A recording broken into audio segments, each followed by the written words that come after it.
ایران آج دنیا بھر کی خبروں میں نمایاں ہے۔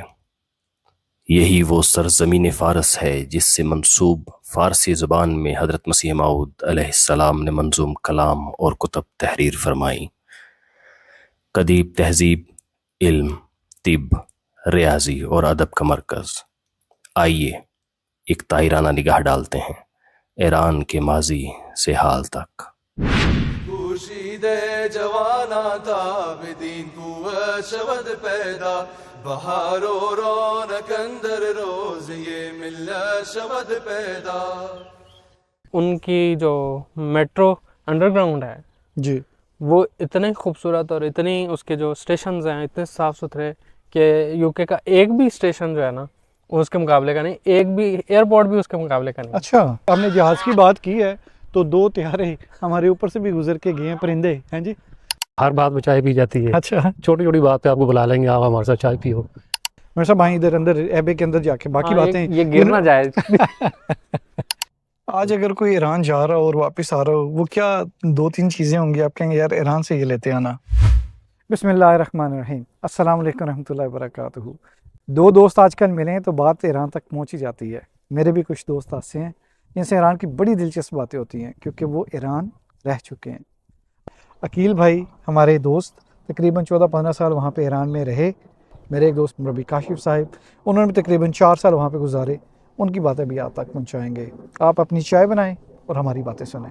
ہم ویسے اس وقت ویویلی ابھی جو ہے وہاں پہ ایک خانقاہ ہے پرانی، 1000 کچھ میں بنائی گئی ہے، مسجد مبارک کے بالکل پاس میں ہے، لائک 2-3 منٹ کی یہاں پہ کا سفر ہے، اور یہاں پہ پہلے منکس وغیرہ رہا کرتے تھے۔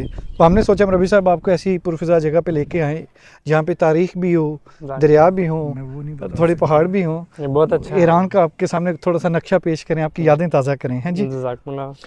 ہمارے صاحب بہت بڑا رقبہ بھی ہے، بہت بڑا ملک ہے یہ۔ بالکل، آپ اس کی آبادی کے بارے میں، موسم کے بارے میں بتائیں گے ہمیں؟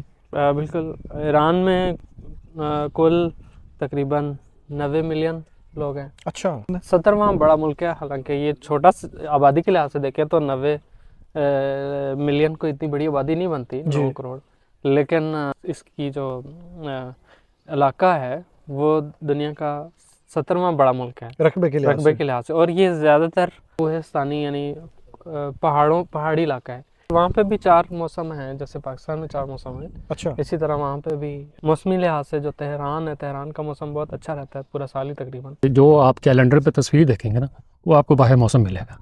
اچھا، بہار آئی ہے تو مڈ مارچ میں بہار شروع ہوتی ہے، تو بہار کی خوشبو آپ کو آئے گی، پھولوں سے درخت بھر جاتے ہیں، اور بڑے اچھے بلواڑ وغیرہ بنائے ہوئے ہیں سڑکوں پہ بھی، اور گارڈننگ کے اندر بڑا شوق ہے ان کو، اسکوائرز جو ہیں ان کو بڑا سجاتے ہیں فاؤنٹینس کے ساتھ، پھولوں کے ساتھ۔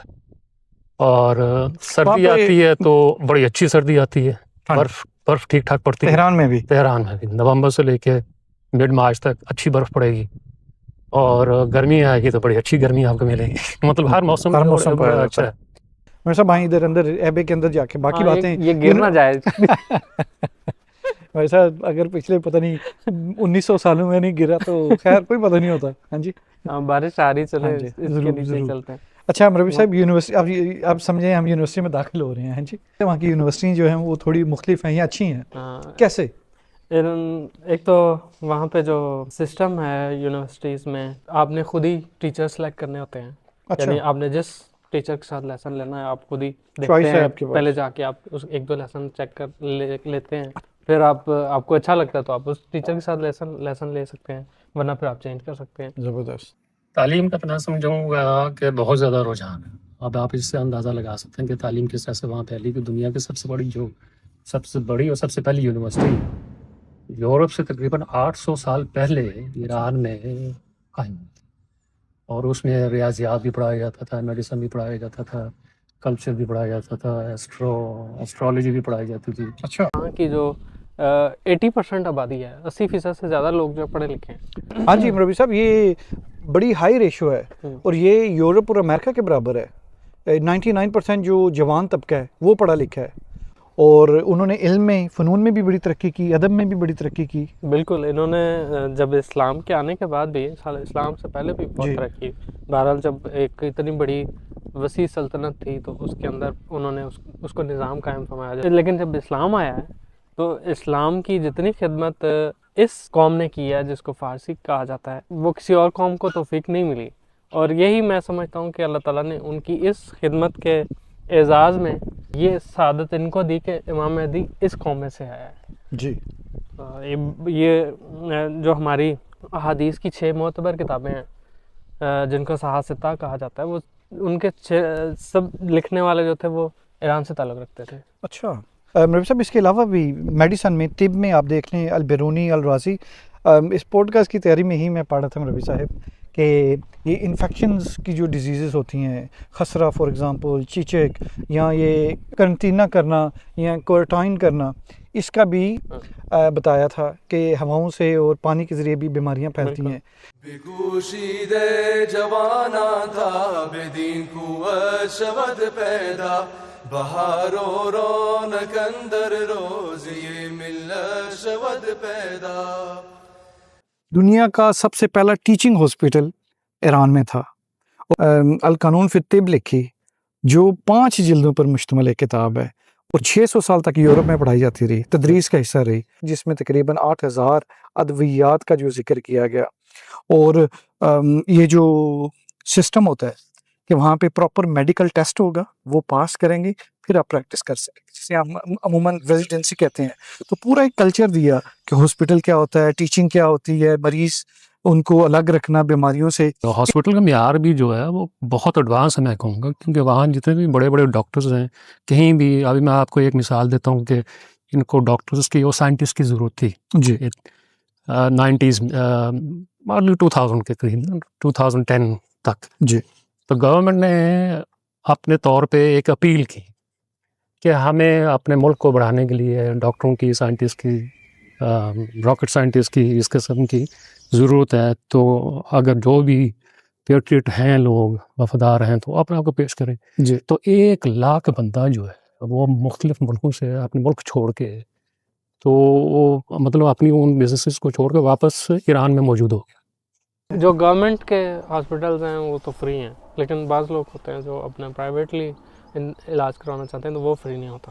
یہ باتیں اس لیے بھی اہم ہیں ایک ملک کی حیثیت سے کہ وہ ملک سینکشنز کے اندر ہے, پابندیاں لگی ہوئی ہیں, لوگ باہر جا کے شاید اتنا پڑھتے بھی نہیں ہیں, یا وہاں پہ یہ بھی تصور پایا جاتا ہے, میں اس لیے بھی پوچھ رہا ہوں کہ شاید کیونکہ پابندیاں بہت ہے, سروائیو کیسے کر رہے ہیں, پڑھ کیسے رہے ہیں, رہ کیسے رہے ہیں, اور آپ کے سامنے یہ سارے حالات جو ہمیں خبروں سے معلوم ہوتے رہتے ہیں. اگر امروز فکر عزت دین در شما جوشا, شمارا نیز واللہ رتبت و عزت شبد پیدا. وہاں کی سڑکیں, دکانیں, مارکیٹس, سڑکیں کیسی ہیں؟ نہیں, وہ تو میں کہوں گا انفراسٹرکچر وائز تو ایران ہمیشہ ہی یورپ سے آگے رہا ہے. اچھا, ان کی جو میٹرو انڈر گراؤنڈ ہے جی, وہ اتنے خوبصورت اور اتنی اس کے جو اسٹیشنز ہیں اتنے صاف ستھرے کہ یو کے کا ایک بھی اسٹیشن جو ہے نا وہ اس کے مقابلے کا نہیں, ایک بھی ایئرپورٹ بھی اس کے مقابلے کا نہیں. اچھا, آپ نے جہاز کی بات کی ہے تو 2 طیارے ہمارے اوپر سے بھی گزر کے گئے ہیں, پرندے ہیں جی. عدالتی نظام, پولیس, آپ گاڑی چلاتے ہوں ادھر لوگ, ڈرائیونگ کیسی ہے, کیسا رہا آپ کا ڈرائیونگ ایکسپیرینس اور عدالتی نظام؟ میں نے ڈرائیونگ نہیں کی. لوکل ٹرانسپورٹ پہ جب آپ گئے بسز وغیرہ, ادھر لوکل جو ہے وہ سروسز بہت زیادہ ہیں, اور یہ میں بڑی شہروں کی بات کر رہا ہوں جی, جیسے تہران ہے, اصفہان ہے, شیراز ہے. وہاں پہ میٹرو بھی ہے, وہاں انڈر گراؤنڈ بھی میٹرو ہے, اوپر بسز بھی ہیں, وہ اس کو بھی وہاں پہ میٹرو کہتے ہیں, اور وہ بہت سستی ہیں. انہوں نے اپنی ڈیولپمنٹس بہت ساری کی ہیں پبلک ٹرانسپورٹ میں, الیکٹرک کارز وغیرہ, الیکٹرک ٹیکسیاں, الیکٹرک بسز خود بنا رہے ہیں, خود بنا رہے ہیں, ہر چیز وہ خود بناتے ہیں.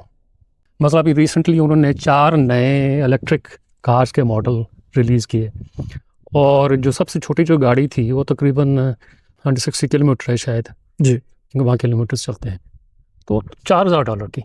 اچھا, اس کی قیمت مطلب یورپ میں آپ کو $4000 کی تو یوزڈ کار بھی نہیں ملتے, مشکل سے ملے. جی جی جی.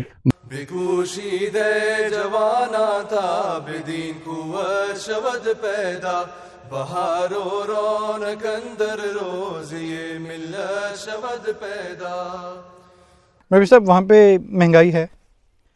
مہنگائی تو اب تو ظاہری بات ہے کیونکہ اس کو مغربی طاقتیں ہیں وہ ان کے خلاف جب بولتے ہیں تو وہ اس پہ پابندیاں لگاتے ہیں. سینکشنز وغیرہ اتنی ہیں زیادہ اس پہ معاشی لحاظ سے پابندیاں لگائی گئی ہیں کہ ایک لحاظ سے وہ اکیلا ملک رہ گیا.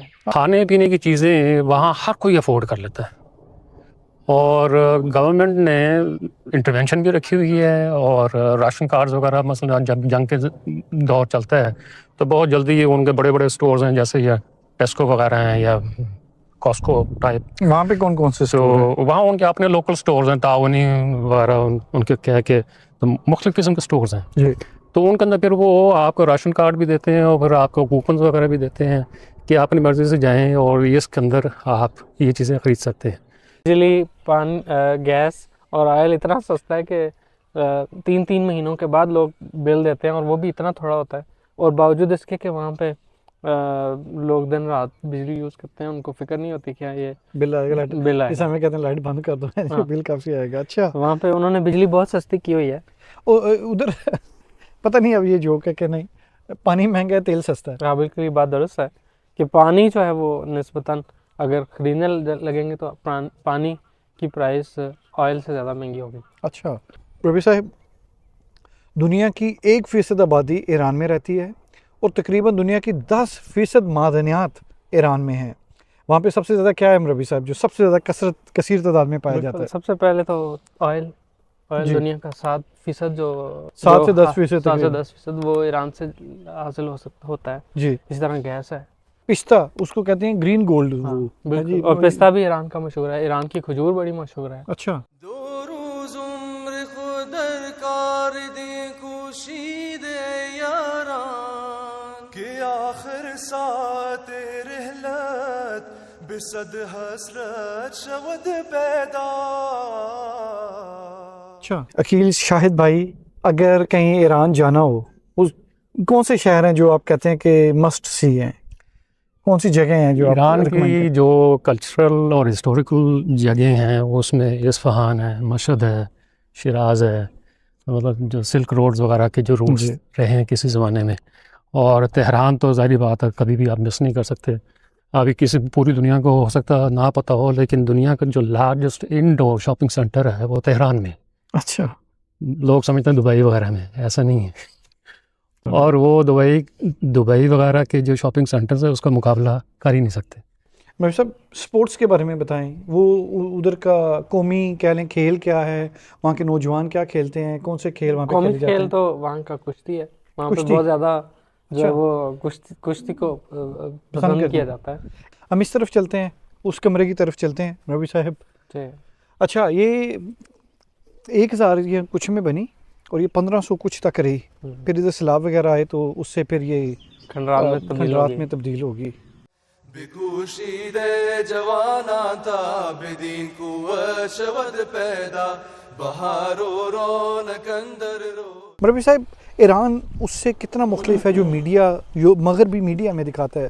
فار ایگزامپل حجاب کی باتیں بہت ہوتی ہیں کہ زبردستی پہنایا جاتا ہے یہاں پہ, یا وہاں پہ پردے کی سختی بہت ہے. ایران میں خیر یہ یورپین میڈیا جو ہے وہ تو بالکل ہی نیگیٹو ان کو پورٹرے کرتا ہے, ان کو دکھاتا ہے. حالانکہ وہاں پہ جو ایک انہوں نے قانون بنایا ہوا ہے کہ عورت جب بھی باہر نکلے گی تو اس نے اپنے سر ڈھانکنا ہے, لباس اس کا ڈھکا ہوا آنا چاہیے, جسم نظر نہیں آنا چاہیے. تو اس لحاظ سے وہ چونکہ اسلامی حکومت ہے تو انہوں نے یہ قانون بنایا ہے اور وہ کوشش کرتے ہیں کہ اس پہ سارے لوگ عمل کریں. تو ایران کے ساتھ بھی شاید بدقسمتی سے یہی ایک پروپیگنڈا ہمیشہ سے چلتا ہے کہ ایک مسلمان ملک جہاں ایک مسلمان کلچر کافی عرصے سے بہت خوبصورت طریقے سے پیش کیا گیا ہے, تو اس کو ایک نیگیٹو امیج میں ٹیررائز اور ریڈیکلائز قسم طریقے سے پیش کیا جاتا ہے. جی. جبکہ ہم لوگ ادھر کافی عرصہ رہے ہیں, ہم نے ایسی کوئی چیز وہاں کبھی دیکھی نہیں. ربی صاحب ادھر عورتوں کے بارے میں اکثر یہ تصور پھیلایا جاتا ہے کہ ان کو اتنی آزادی نہیں ہے یا وہ اتنا شاید سوسائٹی میں کردار ادا نہیں کرتی. آپ نے کیسا پایا اس کو؟ یہ تو بالکل برعکس یورپ میں جو ہے وہ اس کے متعلق ایران کے متعلق کہا جاتا ہے کہ وہ بہت ہی بیکورڈ ہے جی. اور ان کی عورت جو ہے وہ بہت ہی بیچاری مظلوم ہے، جبکہ بالکل اس کے برعکس ہے. عورت کو میں کہوں گا ہم نے جو دیکھا ہے جی ویسٹرن دنیا سے شاید زیادہ ہی آزادی اس طرح سے کہ ہر فیلڈ میں عورت وہاں موجود ہے. بجو از جان و دل تا خدمتی از دست تو آیا بغای جاودان یا بیگرین شربت شود پیدا. خاندانی سسٹم کیسا ہے؟ خاندانی ان کا جو کلچر ہے وہ ہم اسلامی ہے، ہاں جی. اور اسلامی ہونے کی وجہ سے وہ ہمارے قریب ترین ہے، یعنی جیسے ہمارے جوائنٹ فیملی سسٹم، joint ماں باپ family بہن system، بھائی. جی بالکل. بڑی بڑی فیملیز ہیں وہاں، تو ایک بہت کامن سا کلچر ہے کہ جیسے ہی عصر کا ٹائم ہوتا ہے وہاں لوگ اپنا سفرہ اٹھاتے ہیں، وہاں چلے جاتے ہیں، جا کے چائے وائے پیتے ہیں، پوری فیملی پاس میں بیٹھی ہوتی ہے اور جو گرد لوگ بیٹھے ہوتے ہیں ان کو بھی ساتھ میں لا لیتے ہیں. تو اس لحاظ سے تو فیملی کلچر وہاں بہت فیملی اورینٹڈ لوگ ہیں اور بہت ویلیو کرتے ہیں مطلب اپنے رشتوں کو ہر طرح سے جو اسلام نے سکھائے ہوئے ہیں. ایران کے بارے میں آپ کیا کہیں گے کہ اس میں کیا خوبی ہے؟ ایران کی جو میں کہوں گا کہ سب سے بڑی جو خوبی ہے وہ ہے کہ اسلامک کلچر کی جس طریقے سے پروموٹ کرتے ہیں اور پریکٹس کرتے ہیں، صرف پروموٹ اپنی پریکٹس کے ذریعے سے کرتے ہیں اپنی. تو اس میں مثلاً ہمسائے کا خیال کرنا، ایک دوسرے کے ساتھ بڑے اچھے محبت سے پیش آنا، عزت سے پیش آنا، ایک دوسرے کو ویلیو کرنا. چائے کا بڑا خوبصورت کلچر ہے وہاں پہ. سنا بڑی چائے پی جاتی ہے وہاں چائے پہ؟ ہر بات میں چائے پی جاتی ہے. اچھا. چھوٹی چھوٹی بات پہ آپ کو بلا لیں گے، آپ ہمارے ساتھ چائے پیو. تو مطلب اگر آپ وہاں جاتے ہیں اور آپ کا وہ کلچر نہیں بھی ہے تو آپ کو بہت زیادہ ٹائم نہیں لگے گا اس کلچر کے اندر ایک دم بلینڈ ہونے میں، جی. وہ رنگ پکڑنے ہیں. بکوشید جوانا تا بدین قوت شود پیدا بہار و رونق اندر روز یہ ملت شود پیدا. چلیں بات کرتے ہیں کھانے کی، مزیدار باتیں کرتے ہیں، کھانے کی بات کرتے ہیں. مسلمان جب فتح کرنے کے لیے ایران آئے تو وہ بڑے حیران ہوئے. عربی لوگ تھے اور ان کی تو سادہ غذا ہوتی تھی، لیکن جب وہ ایران آئے انہوں نے دیکھا کہ یہاں پہ تو روٹی بھی ہے، یہاں پہ تو چاول بھی ہے، سبزیاں بھی ہیں. تو اس بارے میں بتائیں کہ آج کل مشہور کھانے کون سے ہیں ایران کے؟ ایران کو میں کہوں گا کہ ایران کی زمین کو اللہ تعالیٰ نے بڑا نوازا ہوا ہے. وہاں کی زمین اتنی زرخیز ہے کہ اس کے اندر تقریباً ہر ایک چیز اگتی ہے، ہر قسم کے پھل فروٹ سبزیاں. ہاں فوڈ کا بڑا خوبصورت کلچر ہے. فوڈ کا ایسا کلچر ہے کہ مثلاً ہر چھوٹے چھوٹے فاصلے پہ آپ کو جوس بارز مل جائیں گے، آئس کریم بارز مل جائیں گے، باربیکیو بارز ملیں گے، سینڈوچ بارز ملیں گے، ریسٹورینٹس ملیں گے. ان کی جو مشہور ڈشز ہیں وہ جیسے وہ جوجے کباب کہتے ہیں، یعنی جیسے ہم وہ تکے بناتے ہیں. اچھا زبردست. تو یہ گوشت زیادہ کھاتے ہیں اپنی خوراک میں؟ گوشت بہت کھاتے ہیں. آج اگر کوئی ایران جا رہا ہو اور واپس آ رہا ہو، وہ کیا 2-3 چیزیں ہوں گی آپ کہیں گے یار ایران سے یہ لیتے آنا؟ ایران میں تو بہت سارے ایسے تحفے جو مطلب ہینڈی کرافٹ وہاں بہت مشہور ہے. کارپیٹس وہاں کے جو قالین وغیرہ ہوتے ہیں وہ بہت بڑی بڑی ویلیوز میں جاتے ہیں. اور عام لوگوں کے لیے تو زعفران ایک چیز ہے جو کہ وہاں کا زعفران دنیا کا مشہور ترین ہے کہ اس کی خوشبو، اس کا رنگ وہ کہیں بھی باقی دنیا میں نہیں ملتا. اچھا. اور اس کی قیمت گولڈ سے زیادہ ہے اس وقت. بالکل ایسا ہی ہے، اسے بلکہ یلو ریڈ گولڈ بھی کہتے ہینڈی ہیں. کرافٹ بہت زیادہ ہے وہاں کے. سویٹس وغیرہ بہت مختلف طریقے سے بنائے جاتے ہیں جو یورپ نے بھی ان سے سیکھی ہیں، بلکہ میں کہوں گا کیونکہ پیسٹریز وغیرہ ہو گئی، باقلاوا ہو گیا، دوسری چیزیں. بمفتی نجر نصرت را دهندت ایخی ورنا غذای آسمان استیم به هر حالت شود پیدا. بھائی صاحب کافت بڑی پرانی ہے، بڑی رچ ہے، اس بارے میں کیا کہیں گے آپ؟ بالکل. یہ تو جیسے آپ نے ذکر کیا کہ ان کی جو تہذیب ہے وہ بہت ہی پرانی ہے اور ان کی جو حکومت رہی ہے جی وہ بہت واسٹ، بہت وسیع علاقے پہ پھیلی رہی ہے. میں ایک جگہ یہ بھی پڑھا تھا کہ جو انسانی حقوق کی پاسداری ہے، فار ایگزامپل مساوات یا مذہبی آزادی، اس کا پہلا باقاعدہ چارٹر جو ہے انسانی حقوق کا یا مذہبی آزادی کا، وہ ان کی سلطنت سے نکلا. ایرانی سب سے زیادہ کس چیز پہ فخر کرتے ہیں؟ سب سے زیادہ اپنی زبان پہ فخر کرتے ہیں. اچھا